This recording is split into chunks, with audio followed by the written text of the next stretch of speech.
The massive space station Kepler Prime floated like a crystal jewel against the black void of space. Inside its transparent halls, beings from across the galaxy had gathered for the most important meeting of the year. This was where the powerful alien races decided who would get which parts of space to control. Captain Kim Hyun-woo walked quietly through the crowded corridors, his boots making soft sounds on the metal floor. He was not a tall man, and his simple blue uniform looked plain next to the colorful robes and armor of the alien delegates. Behind him, Commander Park Ji-eun carried a small data pad, checking their ship's information one more time.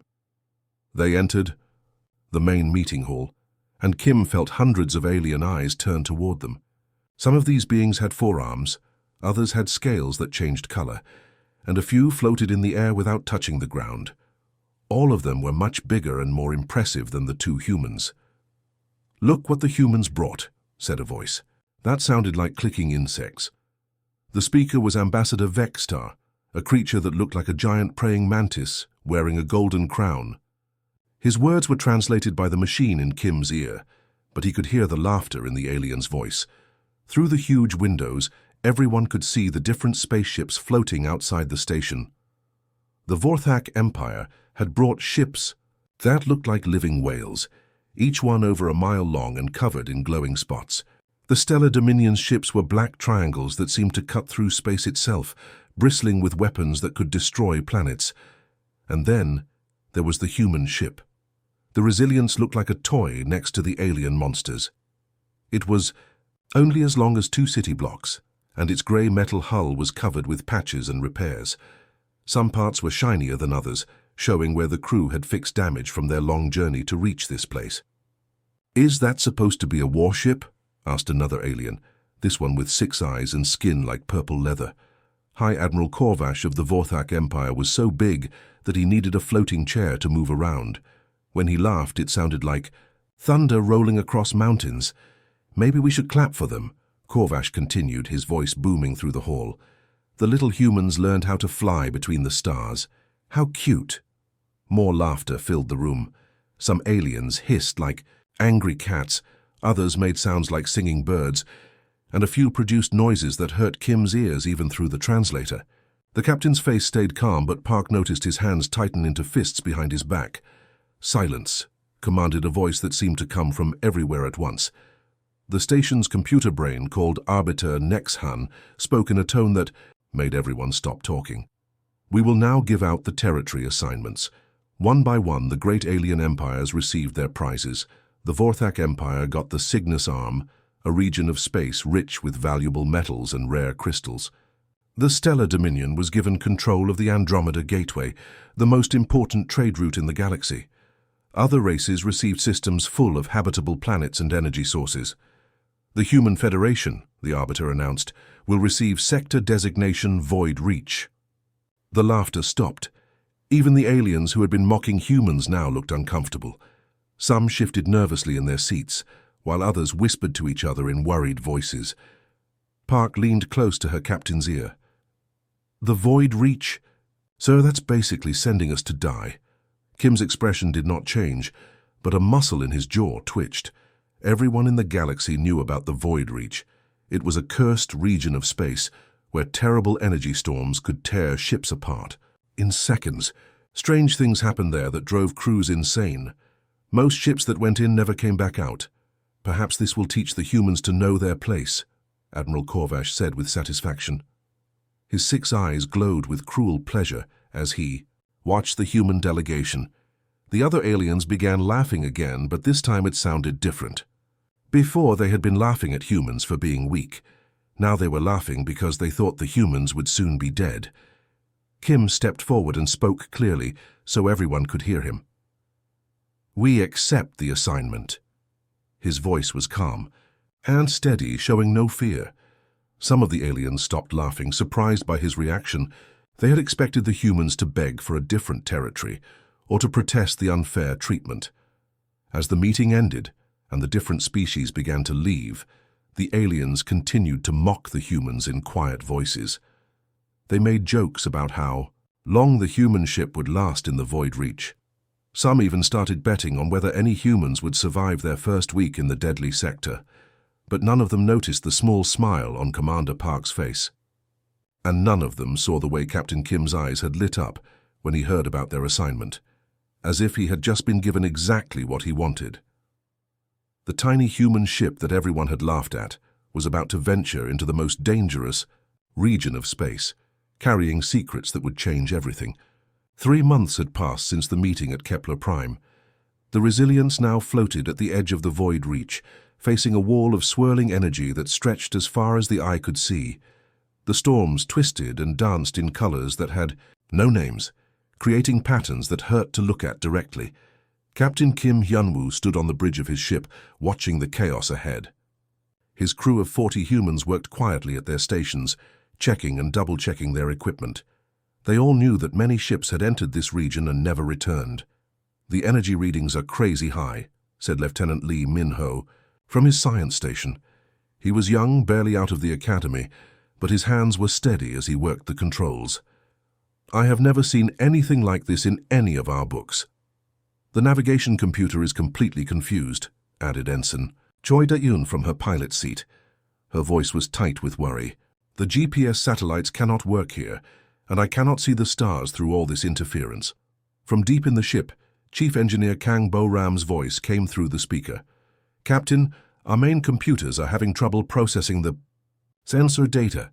The patterns do not make any sense to the machines." Kim nodded slowly. He had expected this. "What about our old backup systems?"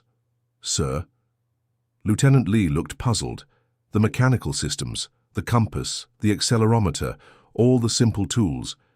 Human sailors used these things to cross Earth's oceans long before we had computers. Commander Park Ji-yoon stepped up beside him, understanding what he was thinking. "You want to navigate like our ancestors did on the sea. Maybe that is exactly what we need here." Kim pressed the button to speak to the whole ship. "All crew members, this is your captain. We are about to enter a place that has defeated every advanced civilization in the galaxy. But we are not like them.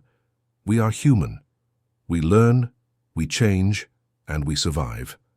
Switch to manual navigation. As the Resilience crossed into the void reach, the ship shook like a leaf in a storm. Lightning made of pure energy danced across the hull, painting it in shifting rainbows. The main computer screens went dark one by one, leaving only the basics, life support and engines working. "This is insane," whispered Ensign Choi as she struggled to control the ship, using only simple instruments that were hundreds of years old. But Captain Kim felt something different.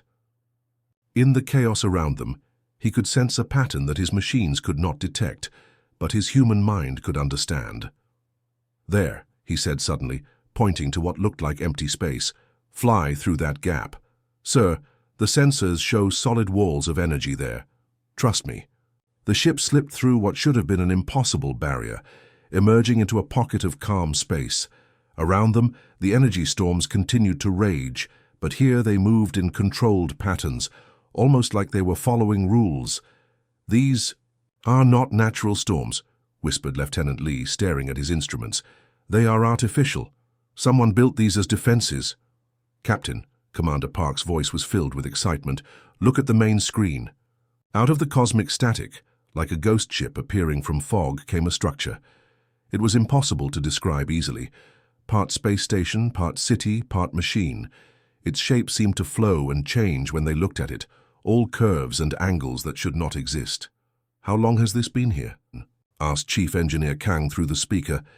Kim studied the ancient building, his mind working fast. "Long enough for everyone to forget it existed. Long enough for them to think this whole area was worthless." As the Resilience got closer to the mysterious structure, things began to happen. Doors opened by themselves with mechanical precision. Guide lights turned on to show them a path forward. Somewhere deep inside the alien construct, old machines hummed to life after sleeping for thousands of years. "It is welcoming us," said Commander Park in wonder. "Or testing us," Kim replied. "Either way, we are going inside." The docking bay that opened for them was exactly the right size for their ship. Not too big like the alien vessels they had seen, but perfect for humans. As they landed, The crew could feel the artificial gravity take hold, making everything feel normal again. Kim looked around at his crew. They were scared but excited, like children about to explore a haunted house. These were the same people who had been laughed at by aliens for having simple technology and small ships. Now they had found something that those advanced civilizations had missed completely. "Prepare an exploration team," Kim ordered. "Full environmental suits, but bring the old tools too. I have a feeling we are going to need human intuition more than alien technology in there." As they prepared to board the ancient structure, none of them could have guessed that they were about to discover the greatest secret in the galaxy. Something that would change not just their own fate, but the fate of every living being among the stars. The tiny human ship had found what everyone else had been looking for without knowing it. The inside of the ancient structure was nothing like what Captain Kim and his team had expected. The corridors were narrow, just wide enough for humans to walk comfortably. The doorways were the perfect height, and the control panels were positioned exactly where human hands could reach them easily. "This is strange," said Dr. Yang Su-jin, the ship's expert on alien cultures. She ran her scanner over the walls, watching the readings with growing excitement. "The builders were not the same size as the big aliens we know. They were smaller, like us." Captain Kim touched one of the wall panels with his bare hand. Immediately, it lit up with symbols that glowed soft blue. His translator could not read the writing, but somehow the patterns felt familiar, like looking at art that spoke to his heart. "The main computers back on the ship cannot understand any of this," said Chief Engineer Kang through her radio. "But when you touch things with your hands, they respond. It is like the builders wanted people to use intuition instead of machines," Lieutenant Lee called from across the large room they had entered. "Captain, I think I found something important." The VA team gathered around a central control station where Lee had managed to turn on a holographic display. The image showed their galaxy as it had been long ago, but with dark regions spreading between the stars like spilled ink. "The Devourers," whispered Commander Park, recognizing the ancient enemy from old historical records. "But these records show them as much worse than we thought. They were not just raiders. They were destroying entire civilizations completely." The hologram changed, showing massive space battles, but the ships fighting the dark enemy were not like the elegant vessels of today's alien empires. These ships changed their shape during battle, shifting and adapting like living things. They could disappear and reappear, striking from impossible angles. "The architects," Dr. Yang breathed, her voice full of awe. "These are their records. They were fighting a war against something that could take control of advanced computer systems and turn them into weapons." Captain Kim studied the battle displays with the eye of a military officer. The architects had not fought like modern space fleets with organized formations and predictable tactics. Instead, they had used chaos, creativity, and constant adaptation. They were not just fighting the Devourers, Kim realized. They were fighting against the way everyone else fought wars. The enemy grew stronger when facing organized, computer-controlled fleets. "And they won," added Chief Engineer Kang, pointing to the final sequence where the dark tide retreated to the empty spaces between galaxies. "But look at the cost." The hologram showed the aftermath. Empty star systems, the architect fleets scattered and gone, their great stations hidden away in regions that future civilizations would consider worthless and dangerous.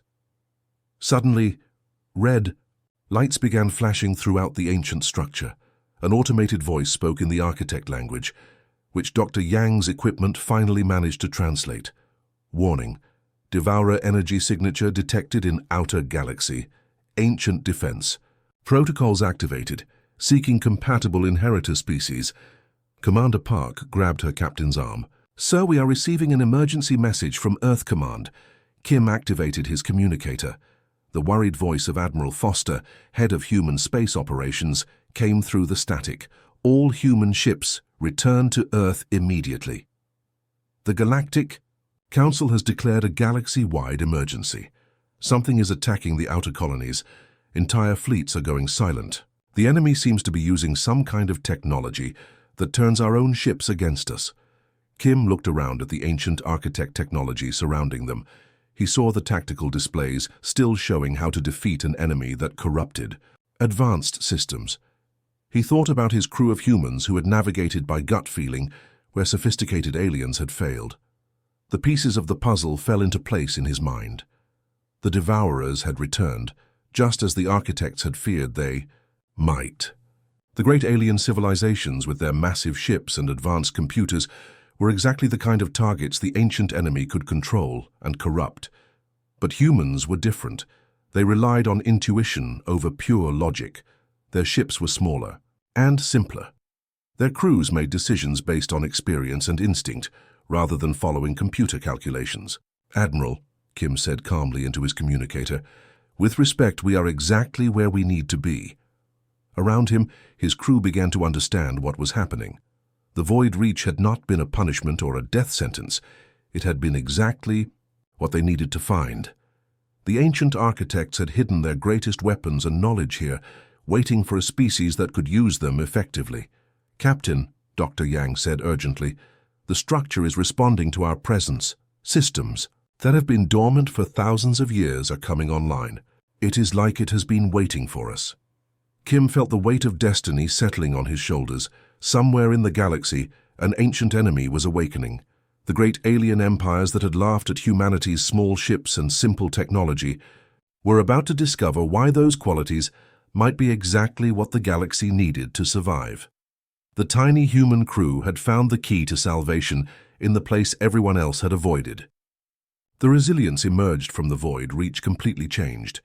Where once a patched and humble human ship had struggled through space, now something magnificent cut through the stars.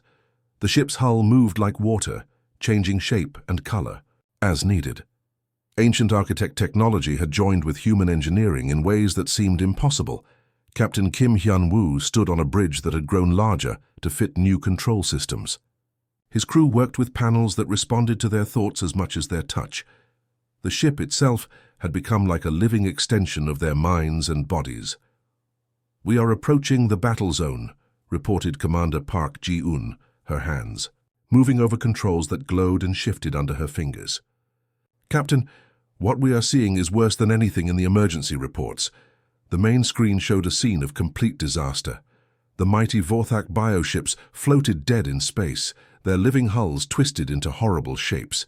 The Stellar Dominion's triangle ships were firing on their own allies, their computer brains taken over by an enemy that understood their technology better than they did.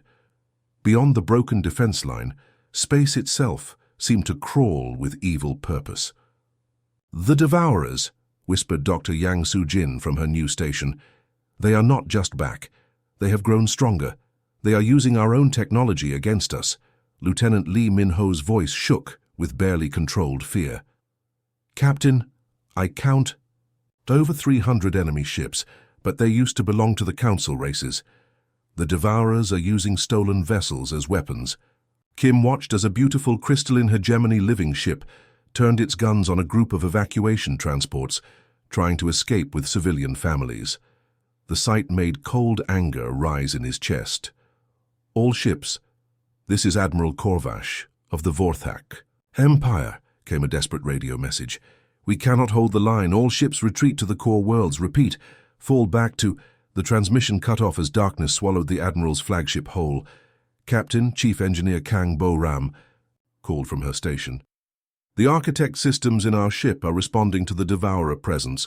They seem eager to fight." Kim felt it too. The ship's new consciousness pressed against his own mind, sharing thousands of years of stored hatred for an ancient enemy. The resilience had become something that had never existed before, a combination of human adaptability and architect revenge. "Open a communication channel to all surviving Council ships," Kim ordered. Commander Park looked worried. "Sir, they will not listen to us, not after how they treated us at the meeting." "Open the channel." Kim's voice carried across the battlefield to reach every surviving vessel. "This is Captain Kim Hyun-woo of the Human Federation ship Resilience. All Council ships, form up behind us. We are going to attack." The response came immediately, and was exactly what he expected. "The human thinks one tiny ship can succeed where entire fleets have failed," came a Zephyrian voice, filled with panic and disbelief. "This is Admiral Thexkar of what remains of the Stellar Dominion forces. Human captain, run away while you still can. These enemies turn our own technology against us. Your simple ship will be corrupted in minutes. Kim smiled grimly. That is exactly the point, Admiral. They cannot corrupt what they do not understand. He turned to his crew. These were humans who had learned to navigate by feel rather than computers. They solved problems through creative thinking rather than following programmed responses. They had spent their entire space-traveling history making do with less advanced technology than their alien neighbors. All crew members, this is your captain. Today we show the galaxy what happens when you underestimate humanity. Commander Park, take us into the enemy formation. The Resilience accelerated toward the Devourer fleet, its hull shifting and flowing as ancient weapons systems activated. The ship seemed to phase in and out of normal space, becoming hard to target. Behind them, the surviving Council ships followed, not because they had confidence, but because they had nowhere else to run. As they approached the mass of corrupted vessels, Captain Kim felt the weight of history on his shoulders. The ship's architect systems whispered to him of battles fought long ago, of an enemy that fed on order and predictability, of weapons designed to fight chaos with chaos. The first Devourer ships opened fire, their stolen alien weapons lighting up space with deadly energy. But the Resilience danced between the blasts like a leaf in the wind, its hull absorbing some attacks and deflecting others in ways that defied physics. Target the command ships, Kim ordered, the ones controlling the corrupted vessels. The ship responded to his will, striking with weapons that bent space and time. Where the Resilience attacked, the Devourer influence began to weaken. Corrupted ships suddenly stopped firing on their former allies as their computer systems were purged clean. For the first time in the battle, the tide began to turn. The ancient enemy that had seemed unstoppable was meeting something it had not encountered in 10,000 years, an opponent it could not predict or control. The tiny human ship was about to change the course of galactic history. The battle for the galaxy lasted 18 long hours. The Resilience moved through the enemy fleet like a ghost, appearing and disappearing in ways that confused and terrified the Devourers. Its hull changed shape constantly, adapting to every attack. Where the enemy's corruption tried to take hold, the architect technology fought back and won. Captain Kim Hyun-woo no longer fought just as a ship commander. He had become something new, a combination of human instinct and ancient wisdom. He guided a vessel that rewrote the rules of space combat with every move it made. Captain, the corrupted bioships are breaking away from the main enemy group, reported Lieutenant Lee Min-ho. His voice was rough from hours of constant fighting. Whatever the architect systems built into our ship, it is cleaning out the Devourer. Influence from the stolen vessels. The enemy fleet is retreating toward the galaxy's edge, added Commander Park Ji-eun. Her face showed exhaustion, but her eyes were bright with the joy of victory. They are running away, Chief Engineer Kang Bo-ram's voice came through the speaker from the engine room. Captain, the architect systems are powering down to stand by. Mode. I think they are satisfied with the results. Kim watched as the last of the Devourer ships vanished into the dark space between galaxies, fleeing from weapons they had not faced in 10,000 years. Around the Resilience, the surviving Council ships floated in amazed silence. Their crews could barely believe what they had just witnessed.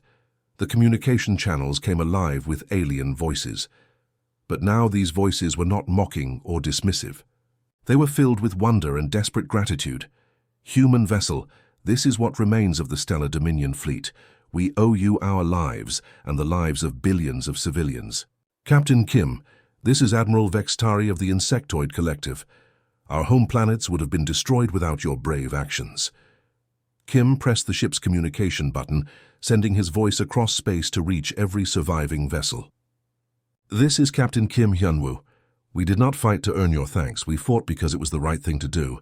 6 months later, Captain Kim stood in the same crystal halls of Kepler Prime Station, but everything had changed completely. The old Galactic Council with its power games and territorial disputes had been dissolved.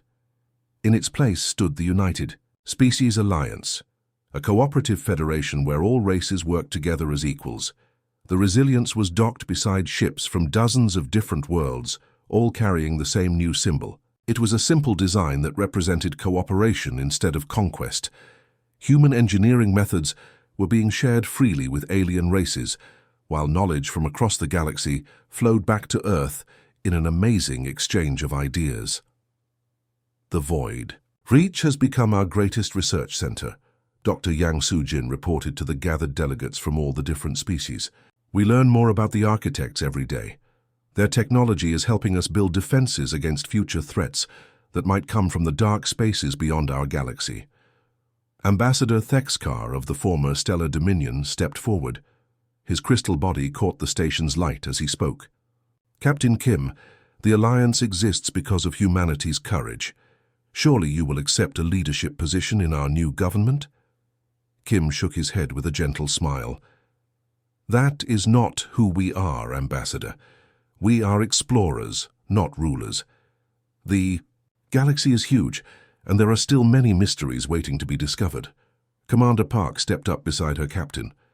Besides, someone needs to keep patrol routes open in case the Devourers decide to return someday. As the Alliance ceremony ended, Kim found himself at the observation deck, looking out at the stars beyond. Lieutenant Choi Da-un, now promoted for her brave service, joined him at the large window. Captain, do you ever wonder what would have happened if they had not given us the dangerous sector that everyone else was afraid of? Kim chuckled softly. Then some other species would have had to step up and save the galaxy. But I am glad it was us. Because we are special. Because we are human. We adapt to new situations. We endure hardship and we never give up, even when everyone expects us to fail. The Resilience prepared to leave Kepler Prime once more. Its destination was the unexplored regions beyond the galactic rim, where new mysteries waited to be solved. As the ship jumped into hyperspace, its crew carried with them the knowledge that sometimes the smallest vessels carry the greatest potential. In the vast darkness between galaxies, the ancient enemies licked their wounds and planned their eventual return. But they would find the galaxy changed when they came back. It was now protected not by the biggest ships or the most advanced technology, but by the unbreakable spirit of humanity and their new friends among the stars. The tiny human ship that had once been laughed at had become the symbol of a new age. It proved that courage and determination matter more than size, and that the heart of a single person can change the fate of all the stars in the sky.